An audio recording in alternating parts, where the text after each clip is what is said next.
Aloha everyone, I'm Lynette Cruz. And then our facilitator is also going to be joining us as part of our cast. I don't really have a message about the process. What I'm here to do is speak on behalf of our civic club, Kāmau Hawaiian Civic Club. And our club is dedicated to Queen Liliuokalani to continue her legacy. And the two things that we do, well, one is we try to maintain the truth of history, and we do that through educational outreach programs. And today we're going to be doing a little bit of education. I think 10 minutes worth out of a reenactment that we have been taking all over the place to the neighbor islands and to the continent. We've been doing this since our civic club was formed in 2003. And I have invited a number of people in the audience to assist with this. And so what I'm talking about is a drama, a reenactment. And our cast, some of you I don't really know very well, and you have in front of you some script. And you'll be getting up and you will be reenacting something that happened in 1897 in Hilo at the Salvation Army Hall.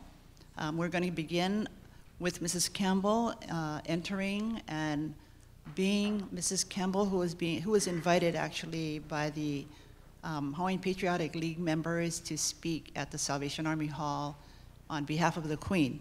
The Queen was in Washington, D.C. at the time. This is 1897. She had asked that the members of the Hui Aloha ʻāina o nā wahine and the Hui Aloha ʻāina o nā kani go to all the islands and collect signatures on a petition. And the petition would read that we oppose annexation of Hawaii to the United States. The meeting that was held in the Salvation Army Hall was documented by a woman named Miriam Mickelson, who was a reporter from the San Francisco Call. She was present at the meeting. The meeting was held in the Hawaiian language. There was a translator sitting next to her and telling her everything that was going on. She took copious notes, and on her way back to San Francisco, she wrote her notes up. And those notes were then published in the San Francisco Call newspaper in 1897, September 22. And the title of that article was called "Strangling Hands Upon a Nation's Throat." So what we have here is a kind of history that has been forgotten, actually, and then surfaced again, I think, in 1995 or 1996 as an article. And it was displayed at a meeting that our friend Didi Lee Kwai went to. We all went to it. We saw this article, and then subsequently it was turned into a drama, and you're going to be not only seeing and witnessing, but actually participating, I hope. Let me just remind you that the meeting really was a meeting. So we're back in the Salvation Army Hall in 1897, and one of the things we know is that people were not quiet. And thank you for your reminder, but I think I may be the only one who actually had more than 5 minutes. So let us begin. We are in the Salvation Army Hall. We are people who live on the land, who love the land. This record in this newspaper article may be the only one that we know about where the people actually speak. So it's the people's voices that we are hearing, and those people are our kupuna. And I think we only know the name of one person, and his name was Kauhi of Kalaua. No one else was identified by name. So let me introduce to you Mrs. Campbell.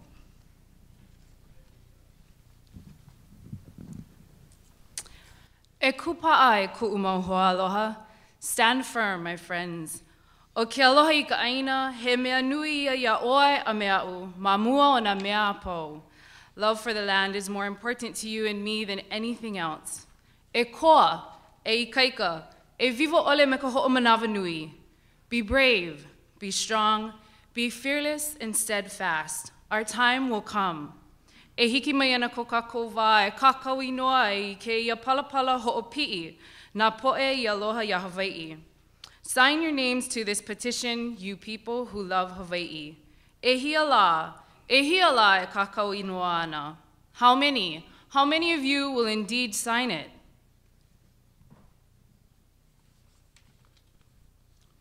He mea kākau nupepa e ia I ane'i. E olelo aku iaia I ko'okou mau mana'o. A laila e ike mai na Amelika, a laila malie a ho'olohe mai lako. Here is a writer for the newspaper, she says. She says to the people, tell her your feelings. Then America will know, and perhaps they will listen. And at this time, something amazing happened. The men and women all stood up, one by one, and spoke a few words of faith. I love my land, and I want to be independent from now to forever. I love this land. I don't want to be annexed. This is the land where I was born. I love it just like the Americans love it. Would you really want to be annexed to another larger land?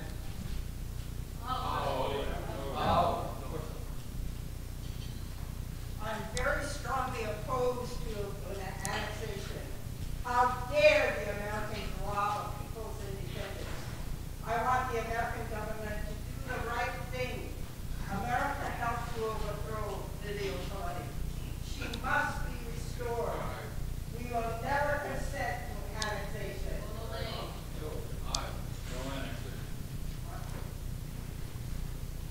Let them see their wrongdoings and restore the peace.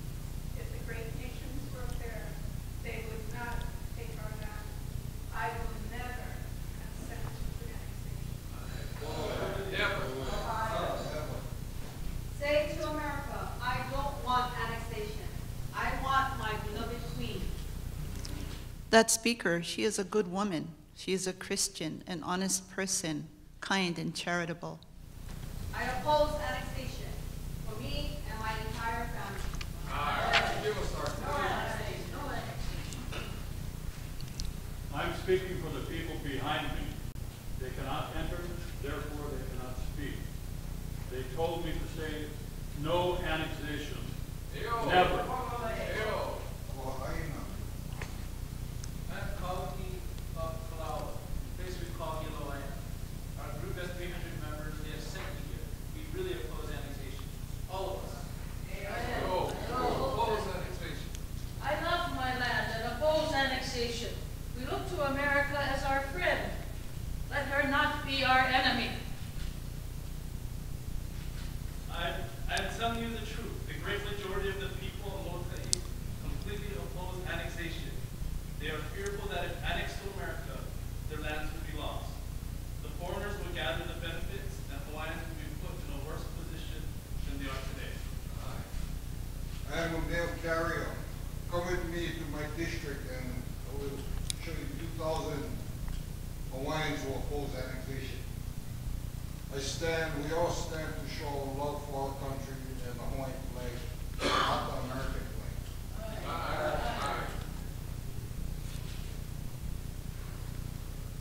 And then we will sing Hawaii Pono, and we will be started by Mrs. Campbell. Where are you?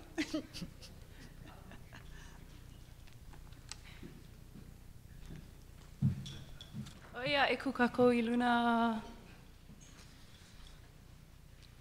Hawaii pono I nana I komo I kalani ali he ali makua lani e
that, let me just say mahalo for participating, for listening, for absorbing, and for recognizing the fact that our ancestors said those words.